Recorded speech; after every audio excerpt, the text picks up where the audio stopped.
Tinatayang nasa 117 repatriated OFWs na pawang taga Davao Region ang natulungan na ng Overseas Workers Welfare Administration 11.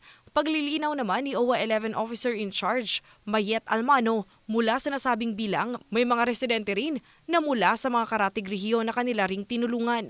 Binigyang diin pa niya na may mga natulungan din sila kahit hindi pa miyembro ng OWA 11.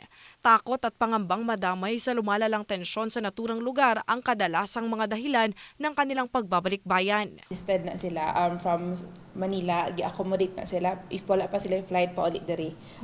Gi-hotel na sila, tagaan sila accommodation dito. And pag abot diri, kasi nag-request po na sila pamasahe from airport hangtod sa ilahang residence. Bukod sa pag-asiste na makabalik sa bansa, tinulungan din sila sa pamasahe pauwi sa kani-kanilang mga lalawigan.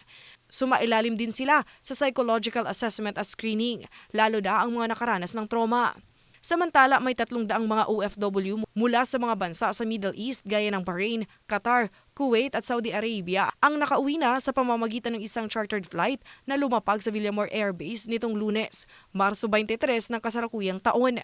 Ayon sa OWA 11, posibleng may mga OFW na taga Davao Region sa naturang grupo. Tiniyak naman ng tanggapan na handa silang tanggapin at tulungan ang mga nasabing individual. Yes ma'am, naaragi hapon na nga to ang mga staff sa airport. As of now, wala pa na-endorse sa AMUA.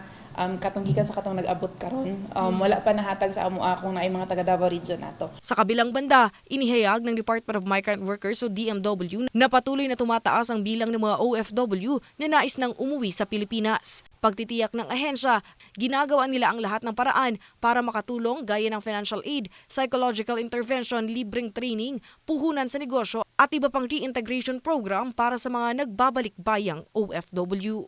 Mula sa PTV Davao, Regine Lanuza para sa Pambansang TV sa Bagong Pilipinas.